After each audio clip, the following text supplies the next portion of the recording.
And I want to pivot briefly and touch on this as a further indicator of the bigger issue with sports gambling and how our society has become so obsessed with gambling on all types of things. You look at not just the sports books in DraftKings and FanDuel and MGM and WME and all of these sports books where you can just go and happily lose money. Now you've got these prediction markets that are equally, if not more so destructive. The poly markets, the Kalshis, where you can just throw money on anything.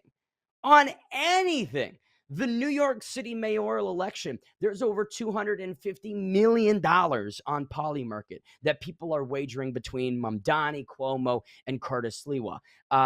That's insane that betting volume is going on for a mayoral election. Why on earth is it even allowed to occur in that lens, right? And be a financial instrument? Does anyone see the conflicts of interest that are just inherent to that, right? And so to curtail it back to combat sports, you've got gambling everywhere. You've got the DraftKings parlay put up on the broadcast. You've got the fighters, odds, the favorites and the underdogs directly on the tail of the tapes. Every single person is mentioning gambling at some point during these 7, 8, 9-hour broadcasts, and it's being forced down individuals' throats.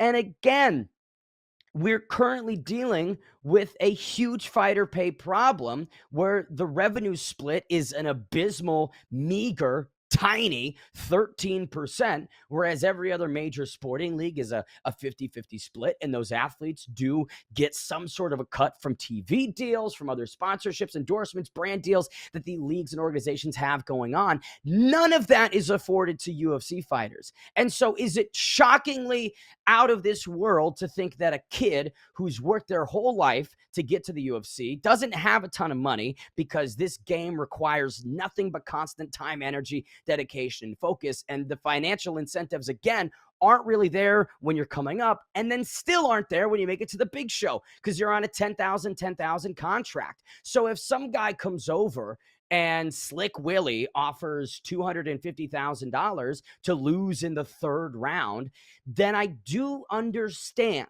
and I can comprehend and see the logic of these deeply underpaid athletes who are up against the wall financially, making a call like that. Do I condone it? Absolutely not. Do I think that it's okay? No. But it's stupid to me to pretend that this isn't a problem or a reality. It's stupid to me to not understand the gravity of this. And honestly, man, it's like driving a car into a brick wall and you have miles to turn and you refuse to, and then you collide at 83 miles an hour into the brick wall when at so many points you could have turned off and avoided that collision. Again, I don't know if fixing the fighter pay would de-incentivize this fight fixing and fight rigging to a non-zero amount. I don't know. And I don't really think so, to be honest, because greed is terrible. And clearly people that have so much money aren't satisfied with it. And so they'll want more inevitably. We see that happen all the time.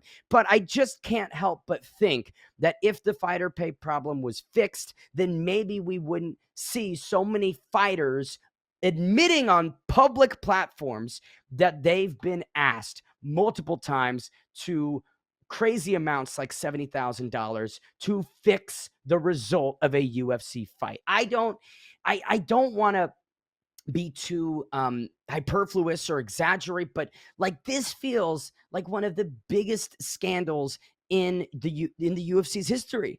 And it's coming off the back of the NBA. We just had Chauncey Billups and Terry Rozier go through this several weeks back, with the FBI announcing that after investigations, they found Rozier was shaving off points for gambling purposes. And then Chauncey Billups is doing whatever the heck he's doing in poker back rooms with mafiosos, right? It's just a weird time in the sporting world. And as much money as gambling has pumped into these institutions, both from a sporting league perspective and also just from a state and federal perspective, with the regulation and the taxing and all that. I feel like we're so obsessed with the riches, right, and the spectacle and the allure, that we really aren't paying enough attention to the huge downsides that we're now dealing with. Again, it's driving at a brick wall, and instead of properly regulating and putting safeguards in place, we just drive right into it and disregard all of that. So I don't know. I don't know what the action is to truly correct,